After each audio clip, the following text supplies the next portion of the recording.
Lashkarimni ittifoqqa keltirish uchun qilgan 12-kengashi. Amir Jaku, Igu Temur, Amir Sulaymon, Amir Jaloliddinlarning xilvatroq yerga chorladim va ular bilan kelishib o'zimga yanada yaqin tutdim. Davlatimga sherik bo'lasizlar dedim. Bu bilan ularning dilida o'zlariga ishonch va menga xizmat qilish uchun qat'iyat tuyg'ularini uyg'otdim. Shunga o'xshash men bilan ittifoq buzilgan toifadagi boshqa amirlar ham birma-bir xoli joyga chorlab, har qaysisi bilan alohida gaplashdim. Bulardan mol dunyoga hirs qo'ygan ochko'z va tamagirlarga mol ashyo va'da qildim. Mansab martabaga, mamlakatlarning boshqarishga ko'z tikkan amalparastlarga qo'lga kiritilgan mamlakatlar viloyatlardan birining hokimligini berdim. Ularning hammasini umid va qo'rqinch orasida saqladim. Har biriga bittadan noib va kutvor tayinladim. Qolgan sipohiylarning ham yemak-ichmak, kiyim-kechak umidi, shirin so'z, ochiq yuz bilan o'zimga rom etdim. Bir xizmatini 10 barobar qilib taqdirladim. Dillarini xushnud ayladim. Natijada meni qo'llab-quvvatlaganlar ham, teskari bo'lgan munofiqlar ham barchasi atrofimda birlashdi. Har ishda birlik, ittifoqlikni mahkam tutishga, amirimdan chiqmaslikka va'da berib, men uchun mol-jonlarini ayamay maydonda jonbozlik ko'rsatishga ahd qildilar. Lashkardan ko'nglim tinchigach, Ilyos Xo'jaga qarshi jangga hozirlik ko'ra boshladim. Uni daf etish va u bilan qay yo'sinda urush olib borishim haqida kengashdim. Harimlar xabar topib ulgurmasdan, chapdastlik bilan ularning ustiga qo'qqisdan bosqin qilishga qaror berdim.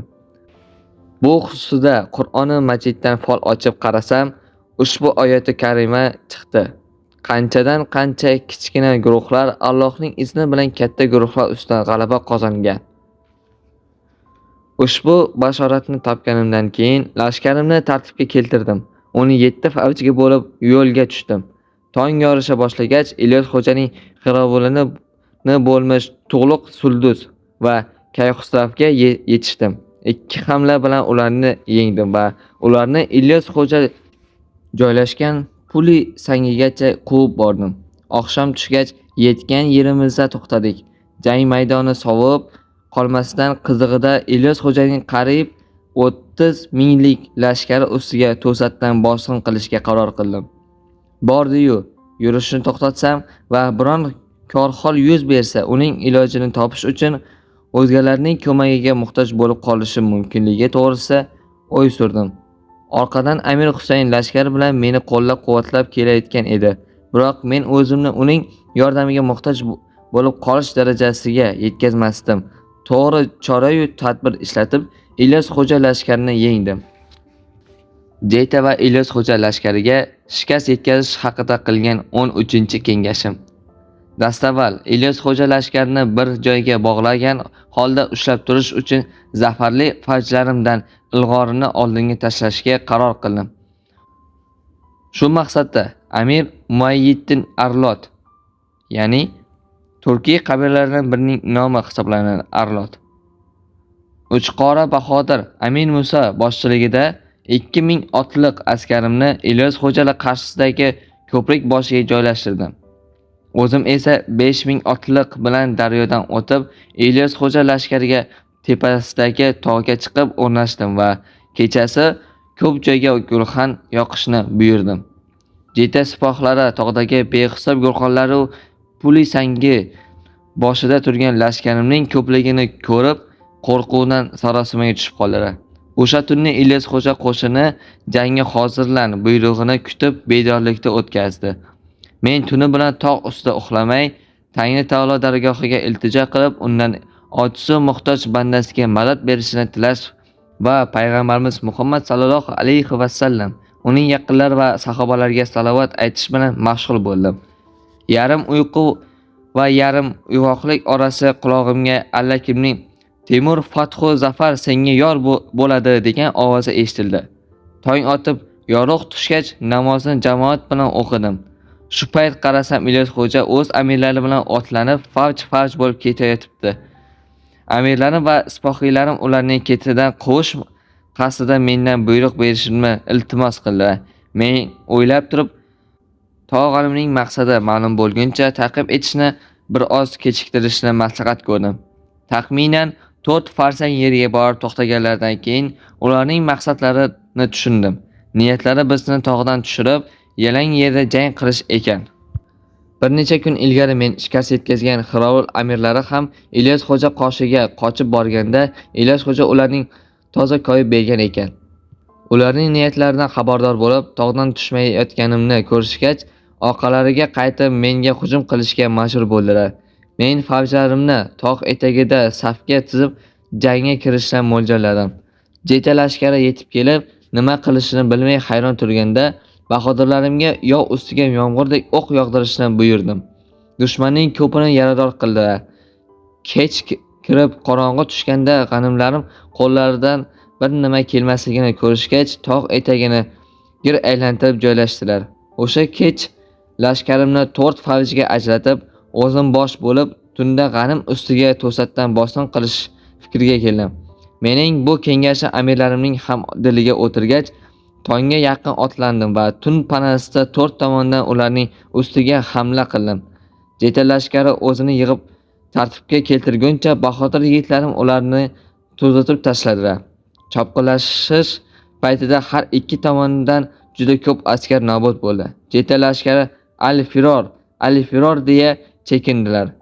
Men Ilyos xo'ja yetib olib yo'l bo'lsin deb qichqirdim. Ovozim Ilyos xo'janing qulog'iga yetgach, u g'azab bilan lashkarga do'q-po'pisa qildi va askarlari ortlariga qaytdilar. Kun ko'tarilguncha lashkarlarimiz o'rtasida jangi chopqin davom etdi. Sadoq o'qtonlarimiz bo'shadi.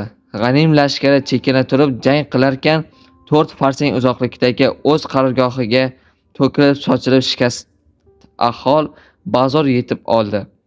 Men ham tizgin tortib orqalaridan boshqa qo'lamadim va o'sha atrofda qo'ndim. Jeta lashkar urushda yengilganiga iqror bo'lgandan keyin ikkinchi bor jang qilishga botilolmadi. Men sipohim bilan Ilyos xo'ja qarorgohini qurshab oldim. So'ng vaqti bilan ularga hujum qildim. Tinkasini quritdim. Oxiri chorasiz qolgan Ilyos xo'jan suvdan o'tib ketdi. Men ham ularni ta'qib qilib o'tirmasdan fathu zafar bilan Mavrunahrga qaytdim. Shundan so'ng saltanatimning mustaqilligiga va mustahkamligiga borasida kengashlar o'tkazdim. Kengashlarim o'zini shavkatli, buyuk amir deb hisoblagan va boshqa amirlardan ham ulug'roq bo'layotgan amirlarni itoat ettirdi. Bo'ysundirishga qaratilgandi. Birinchi navbatda Mavrunahrda saltanat bayrog'ini ko'targan amir Qazag'anning nabirasi Amir Husaynni davlatimga sherik etib atadim va u bilan murosayu madorat qildim. Garchi u tashqi ko'rinishidan menga do'stlik bildirsa-da, ammo ichida hamisha hasad va nifoq maqomida turdi. Chunki o'zi Mavrunahr saltanati taxtiga o'tirishni orzu etardi. Unga ishonchim yo'qligi tufayli uni Xo'ja Shamsiddin mozoriga boshlab borib, do'stlik izhor qilib qasam ichdim. U ham do'stlikka xilof biron ish qilmaslik haqida ahd va paymon qildi. Amir Husayn shundan keyin yana 3 bor Qur'oni Majidni qo'liga olib, do'stlik bobida ont ichdi. Lekin ahdiga vafo qilmagani uchun oxiri mening jazoimga giriftor bo'ldi. Amir Bayon Suldusning o'g'li Amir Shayx Muhammad o'zini ulug' amir deb hisoblardi. Uning ham ko'nglini topib, o'z tomonimga og'dirib oldim va 7 qo'shinga boshliq atab, o'zimga mute va mulozim qildim. Mazkur qo'shinlarning amirlaridan har qaysisiga viloyat in'om etdim. Mendan ajralib o'z ulusi bilan ketib qolgan Sher Bahrom hali ham menga bo'ysunishni istamas edi. Uni ham o'zimga og'dirib oldim va huzurimga chaqirtirdim. U o'z ulusi bilan kelib itoat bo'lajagini bildirdi. Sher Bahromni o'z mulozimim etib bir viloyatni unga tortiq qildim. Amir Husayn bilan oramizdagi qarindoshlik rishtalariga ko'ra unga turli muruvvatlar ko'rsatib, murosa-yu madora qildim. Lekin menga do'st bo'lmadi. Ish shu darajaga borib yetdiki, Balx va Hisori Shodman viloyatlarini mendan tortib oldi. Singlisi haramimdan bo'lgani bois uni siquvga olmadim. U bilan murosa-yu madora qilishga shunchalik intildimki, hatto uning amirlariga ham bu ta'sir etib menga bo'ysundilar. Lekin Amir Husayn hamma vaqt meni mag'lub etish paytida bo'lib, makru firib berib kelardi. Oxir oqibat u haqidagi kengashim shu bo'ldiki, uni shamshir zarbi bilan mute qilishga qaror qildim. Turon zamin viloyati zabt etib, g'animlar vujudining xas-xashagidan tozalanganimdan keyin ba'zi uluslarning amirlari menga itoat bilan bosh egishni istamadilar va har biri o'z qabilalari oldida hech kimdan qo'rqmasligini ko'rsatmoqchi bo'lganday kibru havoga berildilar. Amirlarimdan ba'zilari ularning yonini olib, menga bu davlatga barimiz sherik bo'lganimizdan keyin ularni ham davlatga sherik deb bilaylik, dedilar. Lekin ularning gaplari mening saltanat yuritishimdagi g'ayratimga ta'sir qilmadi. O'zimcha Xudo bitta, uning sherigi yo'qdir. Shunday bo'lgach, Alloh taolaning muqaddas mulki yer yuziga egalik qiladigan podshoh ham bitta bo'lishi kerak deb o'ylar edim. Shu payt avliylardan hisoblangan Bobo Ali Shoh huzurimga keldi va Temurbek Tangri taolo buyurganki, agar yerda va ko'kda ikki xudo bo'lsa, jahonning ishi buzilur dedi. Men uning so'zlaridan hidoyat topdim. Qur'oni Majiddan fol ochsam, ushbu qutlug' oyat chiqdi. Inna jannaka xalifatan fil ars, ya'ni biz seni yer yuziga xalifa qildik. Men buni istiqbolning xayrli va muborak faollari qatoriga kiritdim. O'zlarini davlat sherigi bilan menga bo'ysunishni istamagan amirlarni turli tadbirlar ishlatib o'zimga itoat ettirish uchun turli yo'llar qidirdim. Eng avval Amir Hoji Barlos oldiga borib, uni o'zimga ittifoqdosh qildim. Bayon Suldus o'g'li Shayx Muhammad Sharof va mayxo'rlikka mukkasidan berilib ketgandi. Oxiri Sharof uni bo'g'zidan oldi va u olam bilan vidolashdi. Uning viloyatini o'z tasarrufimga oldim. Amir Boyezid Jaloyir Xo'jand viloyatining hokimi edi. Do'stona nasihat aylasam, unga ta'sir qilmadi. Oqibatda o'z ulusining odamlari o'ziga qarshi chiqib, olimga kishanlab keltirdilar. Men o'tgan ishlarni yuziga solmay unga iltifotlar ko'rsatdim. Buni ko'rib o'zi uyatdan sharmanda bo'ldi. Elchi Bo'g'oy Suldus Balxda o'z saltanati tug'ini ko'targan edi. Bobosi Amir Qazag'an taxti shu yerda bo'lganligi uchun Balx taxtiga da'vo qilayotgan Amir Husaynni Elchi Bo'g'oyga qarshi qayradim. Muhammad Hoji Apardi Nayman aymog'idan bo'lib Shibrg'onat viloyatini bosib olib, menga qarshi isyon tug'ini ko'targandi. Men unga boshqa viloyat berib, uni o'zimga sodiq navkar qilib oldim. Badaxshon viloyatiga egalik qilayotgan Badaxshon shohlari esa menga qarshi dushmanlik yo'lini tutdilar. Ularning har biri bilan turli kelishuvlar qildimki, bir-birlari bilan urushib ketdilar. Oxiri mening panohimga kirib bo'ysundilar. Kayxusrav Xuttalon viloyatini va O'ljaytu Apardi Arxang viloyatini tasarruflarida tutardilar. Kayxusravga O'ljaytu Apardining viloyatini bosib olishi uchun madad jo'natdim. U borib O'ljaytu Apardining viloyatini zabt etdi. Oqibatda O'ljaytu Apardi panoh izlab mening xizmatimga keldi. Amir Xizr Yusuri o'z xalqi Yasuriylar madadi bilan Totkent viloyatini bosib olgan edi. Kayxusrav bilan O'ljaytu Apardini bir-biri bilan yarashtirdim. Bularga yordamchi kuch yusrida bir to'da kishi qo'shdim. Ikkovlari birlashib Yusuriylarga hujum qilib talon-taroj etdilar. Amir Xizr Yusuriy ojiz qolib mening panohimga keldi. Shunday qilib Mavrunahrni urush talashdan tinchitdim. Mening qahramon askarlarim to'la kuch-quvvatga kirdi. Ular tomonga Barlos ulusining nomi va dong'i taraldi. Mening himmatim bilan Jig'otoy qo'shinlari va tumanlarning ovozasi olamga yoyildi. Jami elu xalq, qo'shnot va tumonat hamda ko'chmanchilar mening hukmronligim ostiga o'tdi. Biroq Mavrunahdagi ba'zi qal'alar hamon Amir Husayn qo'lida edi. Ularga mening hukmim o'tmasdi. Amir Husayn saltanatim azimati va shon shavkatining kuchayganini ko'rgach, undan hasad tomirlari qattiqroq ura boshladi. Qasam bilan qilgan ahd paymonlarimizni buzib, menga qarshi isyon tug'ini ko'tardi. Men uning oldiga ko'p marta lutf marhamatlarini ko'rsatib bordim. U bo'lsa aslo qo'shimga kelmadi. Buning ustiga sirtidan takalluflar bildirib, aslida hiyla nayrang ishlatib mendan Qarshi qal'asini olib qo'ydi. Qarshi qal'asini qo'riqlab turish uchun Qo'rg'onbegi Amir Muso boshchiligidagi 7000 otliq askar tayinladi. Keyinroq u yerga yana qo'shimcha 5000 otliq askar yubordi. Bu bilan kifoyalanmay meni o'ldirmoqchi bo'ldi. Mendagi saltanat g'ayrati tug'yonga kelib, Qarshi qal'asini undan tortib olishga undadi. Ba'zi amirlarim u yerga yurish qilib qal'ani jang bilan qo'lga kiritishni menga maslahat berdilar. Qarshi qal'asini olish rejalarini tuza boshladim. Ular aytgandek, urush bilan olsam, buning xatarli tomonlari ko'pligi ko'nglimdan o'tdi. O'zimcha mabodo qal'ani jang bilan olmoqchi bo'lsam, g'anim lashkarning yomon ko'zidan qo'shnimga zarar yesa-chi deb o'yladim. So'ngra jang qilish fikridan vaqtincha voz kechdim va boshqa tadbirni qo'llashga kirishdim. Xorason tomonga yuzlanib, bu bilan Qarshi qal'asi beklarining xotirini jam qilmoqchi bo'ldim. Keyin esa lashkarim bilan yashirincha orqaga qaytib, tunni to'satdan qal'aga hujum qilib, u yerni bosib olishni rejaladim. Xullas, bu yerda ko'chib Xorasonga qarab yo'lga tushdim. Amuy suvidan kechib o'tganimda Xorason tomondan Qarshiga kelayotgan karvonga duch keldim. Karvon boshlig'i menga sovg'alar taqdim etdi.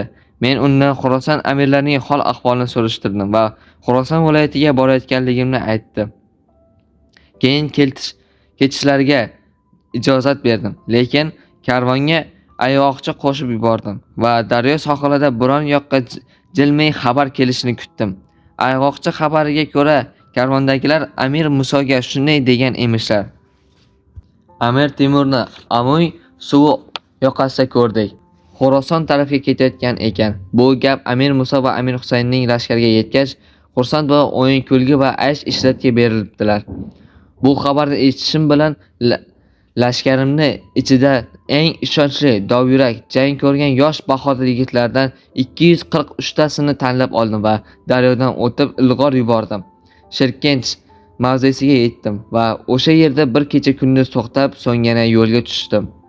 Qarshi qal'asidan bir farsang masofaga kelib tushdim. Odamlarga arqonlarini bir-biriga bog'lab, narvon yasab qo'yishlarini buyurdim.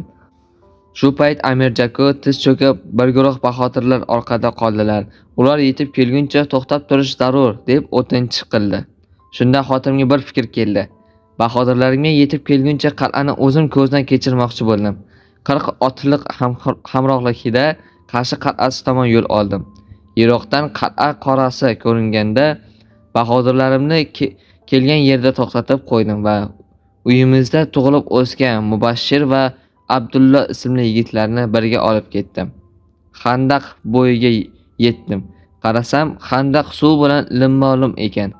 Tevarak atrofga nazar solib, xandaq tepasidan o'tkazilgan qal'aga suv olib boradigan tarnovga ko'zim tushdi. Otimni Mubashshirga qoldirib, o'sha tarnov orqali xandaq ustidan o'tdim va qal'aning hok reziga yetdim. Darvoza oldidagi borib eshik qoqdim, lekin darvozabonlar uxlayotgan ekan. Ichkaridan sado chiqmadi. Har ehtimolga qarshi darvozani tashqarisidan kesaktosh bilan va loy bilan to'ldirib qo'yishgan ekan. Qal'a devori atrofini ko'zdan kechirib, narvon va zinalar qo'ysa bo'ladigan joyini topdim. So'ng orqamga qaytib va otlanib bahodirlarim huzuriga bordim. Orqada qolgan lashkar favji ham narvonlar bilan yetib kelishgan ekan. Hammalari shaylanib, narvonlarni olishdi va qal'a sari yuzlandik. Xandaqdan tarnov orqali qal'aga o'tdilar. Zinalarni ham olib o'tdilar va devorga qo'ydilar. Yigitlardan 40 tasi tepaga chiqib qal'aga kirib oldilar. Men ham narvonga oyoq qo'yib endi qal'aga kirmoqchi bo'lgan edim. Karnay tortib burg'u chalindilar. Tangri taoloning qo'llashi bilan qal'ani qo'lga kiritdim. Bu xabar Amir Husaynga yetgach, endi makruh hiyla yo'li bilan do'st oshna libosini kiyib meni rom etmoqchi bo'ldi.